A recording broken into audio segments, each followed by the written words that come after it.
Hey guys, I'm Jim, KN4YCD, and you're watching FEP Labs Radio. I want to talk about the Rfinder B1 today. I got my hands on one recently, and I got a chance to play with it a little bit. So let's take a look at it. Stick around. Alright, so let's compare. Let's compare to an iPhone. This is my iPhone 12 Pro Max, and as you can see, it is bigger around than the Rfinder. It is taller and it is wider than the Rfinder as well, but the obviously it's a lot skinnier than the than the Rfinder. And weight wise, the Rfinder is a good bit heavier. How much, I don't know. I don't have my scale out here.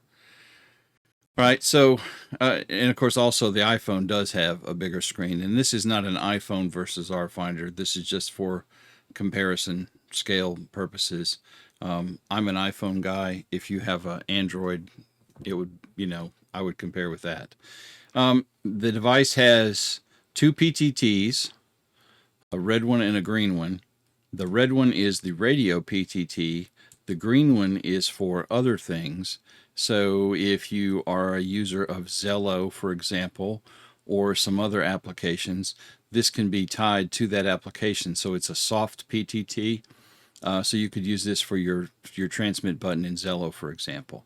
There's the power switch. This is the fingerprint reader right here. So this can be locked. And as far as fingerprint readers go, that is an outstanding place to put one, because you just pick this thing up, and while you're picking it up, you're reading the fingerprint and unlocking it. So that's pretty nice. Over on this side, we have it's a cover. You see this typically on high-end Kenwood public safety radios kind of thing. This is, let me zoom in just a little bit. So this can be unscrewed, and what this is to protect these connectors from weather. There are a number of accessories that go with this. These are soft keys that can be programmed for whatever you need them to be programmed for. Their function is somewhat dependent on where you are in the radio. Down here we have the USB hatch for a USB Type-C device. Interesting note, this phone does not charge on USB at all. It charges by putting it in the cradle, and that's how it charges up. So 2 batteries would be highly recommended with this, because you cannot charge this on the fly. Sitting at your desk at work, you're not going to plug in a USB cable and charge it up. You have to have the cradle to charge the device. And of course it has a belt clip. And there are a number of accessories that come with this, and we'll get to those in a minute. I'll pull up a screen here, and we'll take a quick gander at accessories. Okay, let me pop up a window for us here, and let's take a look at the specs on the device. This is directly off of Rfinder's website. You can see over here on the right-hand side the options available for the Rfinder: spare drop-in charger, a speaker mic, wired headset, spare battery, belt loop, 12-volt adapter for the drop-in charger. This actually charges on 9 volts, so that's steps down to 9 volts. An extended warranty for the device, and a tempered glass screen protector, as well as a nano SIM adapter. So those are some of the options that are available. When we get into the actual specs, the important ones for us radio jockeys, here's the transmit and receive band specs: 136 to 174 megahertz and 400 to 470 megahertz, wide and narrow FM, and this is a DMR compatible tier 2 radio. Now that's receive. I suspect, I have not verified this, but it probably does not transmit in the public safety bands. The developers of this are hams. I feel pretty solid that there's no way they allow transmission in the non-ham bands.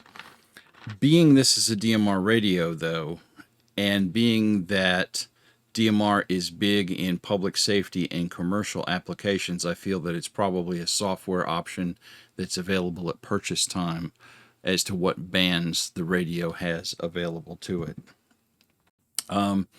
This is a 4-watt radio. That's it. 4 watts on the radio output. It is dual band, UHF, VHF, and obviously analog as well as DMR. The display is 4-inch. It's a capacitive touch screen. It is IPS rated. I believe it's IPS 67 rated, which means it can be submerged in a meter of water for up to 30 minutes without water incursion. Assuming you have all the little hatches buttoned up, of course. The screen is a TFT type screen. The resolution on it 640 by 1136 pixels. It does have dual SIM, dual standby. It supports all the major carrier networks, GSM, CDMA, LTE, so on and so forth. So this will work on Android. On Verizon, on AT&T, T-Mobile, etc. The OS, this is running Android 8.1. Current version of Android is Android 10. So take that into consideration. The CPU on this is an MTK 6763 octa-core at 2.0 gigahertz. The memory on the device is 4 gigs of RAM with 64 gig ROM. It will take an SD card for additional storage and application space up to 128 gig. It has a 2500 milliamp hour 7.4 volt battery standard, and the size, you can see that I actually spent all that time measuring it, and there's the actual dimensions of it from the manufacturer. 430 gram weight, so 430 grams is going to be let's see, there are 2200 grams to a pound, so somewhere about 5 or 7 ounces. I'm not doing metric math on screen. It has the separate channel knob. Of course, it has a camera. It supports NFC, and it has Wi-Fi, ABG, and then Wi-Fi at 2.4 or 5.8 gigahertz. A USB 2.0 speed data port, although it has a USB-C connector on it. It does support OTG and Bluetooth 4.0. So those are the hardware specs on the device. So let's jump out of this, and I'm going to cut the radio on and we'll walk through some of the features. All right, let's zoom the camera out a little bit. Not too far. And let's turn this on. And this is the volume knob on top, your standard issue 2-meter rubber duck antenna. The battery, it's a 2400 milliamp hour battery. The screen on this does look really good. This is older technology. This is not leading edge Galaxy S21, Galaxy Fold, iPhone 12 level technology at this point. The applications, it is standard Android. I mean, it's Android 8, but it is Android all day. That's what it is. The magic in this comes from the Rfinder app, and we'll get to that in a second. I do want to make one comment about this. This is a 2500 milliamp hour battery, which is decent. I believe the standby on this device is about 12 hours, and I will have to double check that, and I will correct myself if I'm wrong here on the screen, but 12-hour standby. This device has 4 radios in it. You have a Bluetooth radio, a cellular radio, a Wi-Fi radio, and a DMR radio / FM analog, whatever. So you have 4 radios potentially. Every one of those radios is a battery hog. Actually 5 radios, because it has GPS as well. So be aware that you're running 5 radios in this thing potentially at the same time, and that will tend to eat up a battery. I have no way to do battery tests on this radio. This is not my device. This is a friend's. that he loaned to me for purposes of this review. So I'm not going to pop the battery off and rig up a test thing to watch the power draw. But just be aware of that if you do end up with one of these, be mindful of all those radio things that are in there sucking up your battery. GPS, even in a standard cell phone, can be a killer, because if you're not aware that it's running, it's on all the time, and it's pinging away trying to find GPS satellites. So that itself can draw some battery. The like I said, it's standard Android. That screen's kind of hard to see, but it's Android, and I'm not going to go into Android. Let's get out of that. So the secret sauce in this device is the Rfinder app itself. And Rfinder is similar to Repeater Book, as in they have a service that you can pay for. I believe it's $12 a year. And their app is available on iOS. Not this app, but a current, constantly updated repeater listing app that ties into your GPS. On here, it does for sure, and I believe it does on the iOS version. However, the big selling point for this device is that this is a DMR radio that does not require a code plug. So because this ties in with the GPS so well, if you're traveling and you're using this radio, as you travel, these are the nearest repeaters to me by distance. It tells me every bit of information out of the Rfinder database. These are FM. This is a DMR/Brandmeister repeater here in Montgomery. There's another DMR repeater. There's D-Star, so on and so forth.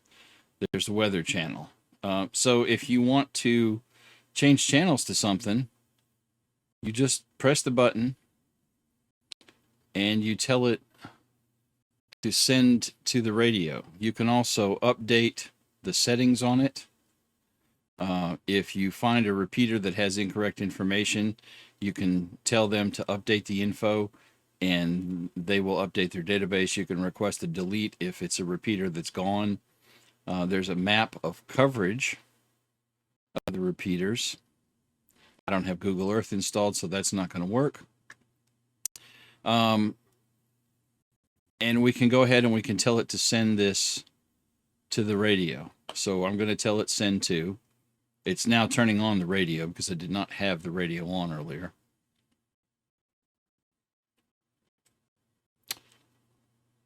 That takes a second.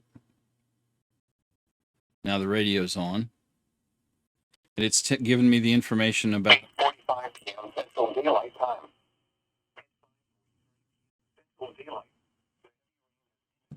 So that easy I just switched to the local Weather Channel. I would have to look that up and key that into a radio, any other radio. So it's awesome. It is truly awesome the way this works. I just find the repeater or site that I want to connect to with the radio, and this is a local FM repeater, probably nobody talking on it, and send device to radio. And now that is the repeater we're on, the WD4JRB repeater. It's a standard FM repeater, and there you go. So as far as DMR, here is a local DMR repeater right here. I can press that. It gives me the information, the distance. This is part of the Brandmeister network, the offset, the frequency. And if for an FM radio, that would show me PL tones or whatever appropriately. This also connects to Echolink over IP as well as Zello. So I'm going to go ahead and tell it to send device to radio. It's asking me what category I want. So we'll go down here, we'll pick the United States. And then here's a list of talk groups. So I'm going to pick America Link because there's probably somebody talking on it. And it's going to update the radio with those parameters. It says device parameters sent. And now I am on my local DMR repeater in the America Link talk group, 31656, which you can see right there on the screen. this sets the time slot and the color code for the repeater. So now I can talk DMR. And I didn't have to do any programming, no messing around with code plugs, no software, no computer. All of this is handled through the radio's interface, through the interface on this application. All right. Now, if you get tired of that, then you just pull up the list and tell it you want to change, and go ahead and change. I doubt there's anybody on. I probably can't reach this from my house. Let me key up and see if I can even hit it. KN4YCD, can I get a radio check?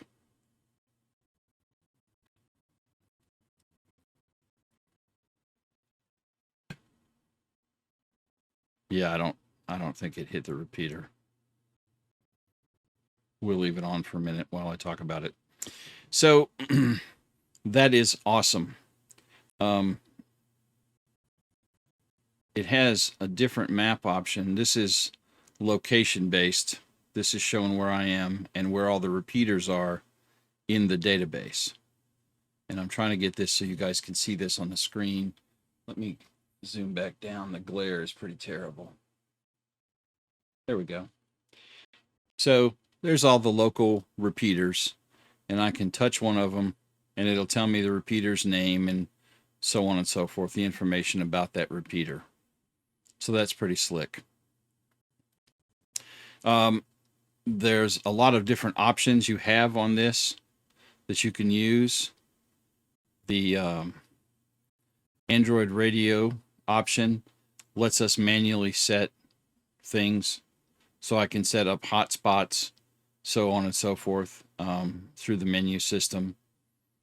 That works just about like you'd expect a hotspot setup to look. That requires a little bit of manual programming, but you're doing it all from a touch screen, so it's a lot easier than doing it from the keypad of a Baofeng. Oops. You have multiple memories. I've saved my repeaters to my hotspots to memories, so that's available for us. We can put a filter on, and I can tell this I only want to see these specific kinds of repeaters, or I don't want to see these kind of repeaters. I only want voice over IP enabled repeaters, so on and so forth. So I could trim this down to DMR only 222 megahertz DMR repeaters, and that's all I'd see. And of course I can change this from miles to kilometers, and there's the radius of the repeaters that it's going to show within the database when I do a repeater lookup, or as I'm going down that list as I move. We can connect to Echolink nodes with this, and this will show Echolink nodes and all the specific information. So just like with the DMR channels, I can pick one of these. There's El Paso. Let's send that to Rfinder Pi. And it's updated.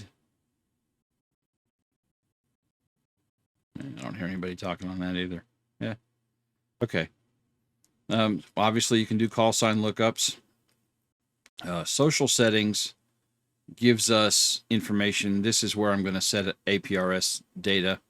Timeouts, what my name is, check-in frequency, whether I'm going to post this to aprs.fi and those other related sites, how often it's going to update, so on and so forth.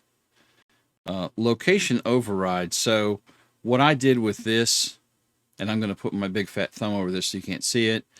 I'm in a house. I'm in a brick house with a metal roof, so GPS is not really a thing for me inside the house.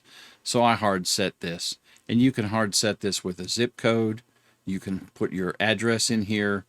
You can put in a state and use that for doing your location stuff. All right. Let me get rid of that. It's an Android app. Our subscription info for the Rfinder database. And again, it's $12 a year. So I don't look at a $12 subscription as a big deal after I spend $1,000 on a radio. We can preload continents. If you're in Europe, you have zero reason to ever have any of the rest of the world in if you're never going to travel out of Europe, for example. Why worry about North America and everything else? So you can preload an entire database. I don't know that I see that's being very useful, other than if you're in an offline situation where you don't have GPS, you're in a house, you don't have internet access, then you have the Rfinder database local to the device. And honestly, it's not a bad idea. Storage is cheap. I can reset my login info. Then we have some advanced settings here that we can go into. I can download the current DMR user database. So depending on what version of a DMR radio you have, it won't hold the entire current DMR database, which is probably north of 225,000 contacts, maybe a little more. Just depends on the radio. This is the entire database worldwide. So everybody gets in there. I don't have to filter out, a continent or three to get them all to fit in my DMR handheld.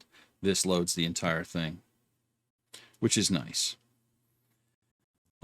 So there's some other advanced options. Now, the application that I'm using here is beta. My friend Jason got this from Rfinder, and he's loaded the beta version. So there's some other features that I'm not entirely familiar with that are not released yet. This will act as a hotspot, I believe. And as I said, this is a beta app, so occasionally it has a little bit of dodgy behavior. We can add a repeater manually up here. We can also export this list. Yep, there we go. And I would play with some of the... It's going to have more advanced voice over IP options. And completely, you will not have to have RF available to talk to any network connected DMR repeater. That is the part that's in beta. It seems that every time I try to turn some of that on, it wants to crash. So I'm going to just ignore that part, and that's coming. The radio is solid, and I like it. It feels good. It's a solid build. I don't have any complaints about the build quality. I think it's a really good thing. A couple other features down here. You can sort these by distance. This is our repeater list. So I can sort by distance. I can sort by frequency. I can sort by call sign, other repeater, whatever's in the database, in the Rfinder database. So that's kind of nice. Of course, volume control is down here on the screen. I like the device. I think it's pretty neat. It's got some great features, and I cannot harp enough about how solidly built this device is. Oops. But my problem with this device, there's two things that I'm not thrilled with about it. Number one, it's running Android 8. Now, Jason told me he's either talked to the company or read it on a forum. They are currently working on upgrading this to Android 10, which is the current release of Android at this time. So that's a big thing. That's a very big thing to me. This is a 2-year-old operating system. Take that for what it's worth. It's a 2-year-old operating system. Google's put out a whole lot of release updates since this was new. And these are not new devices. These are a couple, 3 years old. So that's thing number one. Thing number two, and this is a personal thing, but again, it's something to think about if you're interested in this device. I love the concept of this. I think this is a really, really well put together device. But man, you're locking yourself into a radio and telephone combination. This is $1,000 device. And by the time you buy spare batteries and an extra charger and headsets or Bluetooth, so on and so forth, all your accessories, you're probably looking at another $200 or $300 worth of accessories. So you're in this for conservatively $1,200 to $1,300. All right. You're going to be tied down to this for a while. That's my point. I hope you like Android 8, and I hope you like this device, because you're not going to just upgrade this next year. The phone company's not coming out with a new version of this, or rather Samsung or Apple or whoever you're getting your phone from. It's not coming out with a new version of this next year with a faster screen or a better screen. This is not going to run some more current applications on Android. Number one, this is a fairly old processor. Number two, it's a fairly old operating system. So there are limitations to it. Now, in a business environment that uses DMR radios, this is a great idea, because now you've got a company phone and a DMR radio all in one device. And for that, I think it's perfect. Absolutely perfect. For an average amateur radio person, I don't know that I could recommend this. I personally am not going to buy one of these. While I think it's a really cool idea, I just don't have the need to have this, to have a phone and a DMR radio on me at all times. Again, and your use case is going to define that for you. That doesn't make it bad or anything else. That's just my opinion of this device. And like I said, I feel that you're going to be tied down to this device. If I'm spending $1,200-$1,300 on this, I'm going to carry this for a while. So, you know, I have mixed emotions about it, as you can tell. I still think it's a really cool device and does some really neat things. A lot of thought went into how it works. If you're not a person that wants the most current iPhone or Android phone, then this may be a good choice for you, especially if you're active in your local repeaters or DMR or both, because you've got a 2-meter 440 radio, dual band, DMR digital, as well as a telephone. So that's not a bad thing, but you're tied to this particular one for the life of this product. You're not going to upgrade the phone in this. Also, and I can't test this, I believe this only supports LTE. It does not support 5G. So it's a little behind the curve on phone support as well. And again, that's not going to get updated either, because they're not going to be able to swap out this hardware, not on this particular device. Now, Rfinder may very well be working on an updated model with a more current device. I don't know. But this one, you know, it is what it is at this point.